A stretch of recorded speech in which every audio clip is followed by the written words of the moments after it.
Old Prague legends.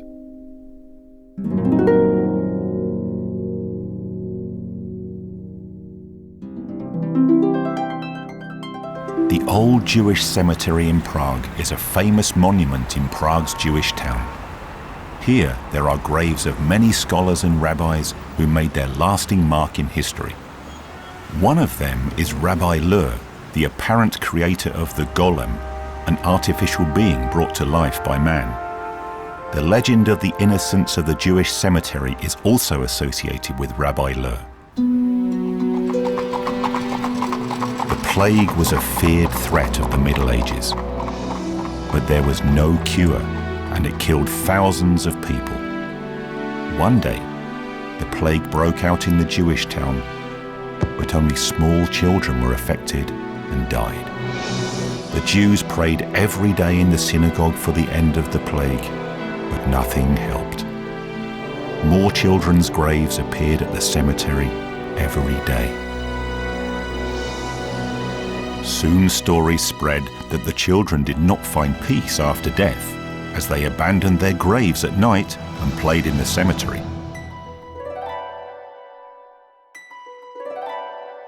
Rabbi Lur therefore advised his pupil to go to the cemetery at night and bring back the shroud of one of the innocents to the synagogue.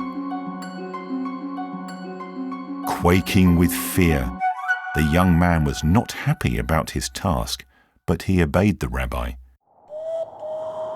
He went to the cemetery and hid behind a large gravestone.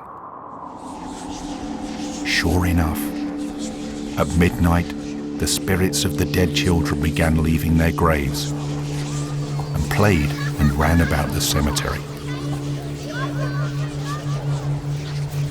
The young man quickly pulled the shroud off one of the children and dashed back to the rabbi. Then at the synagogue, they both waited to see what would happen. About an hour later, a weeping child appeared at the window of the synagogue and pleaded in a thin voice, "Give me back my shroud, as I can't go back to the grave without it." The rabbi agreed, but on the condition that the innocent would tell him why the Jewish children were dying. The poor child saw that it would not get its shroud back and revealed the terrible secret.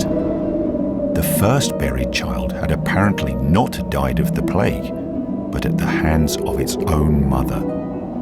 Until she was punished, innocent children would continue to die and would never find peace, even in their graves. The rabbi gave the shroud back to the child, and it disappeared. The very next morning, the rabbi had the cruel mother brought before him.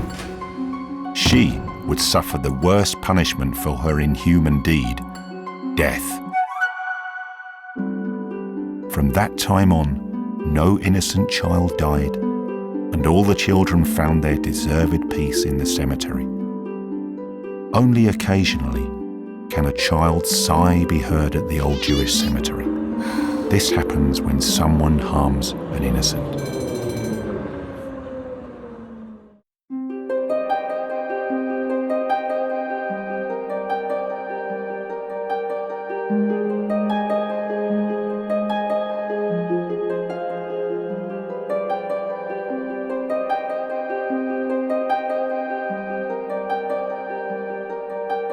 Thank you.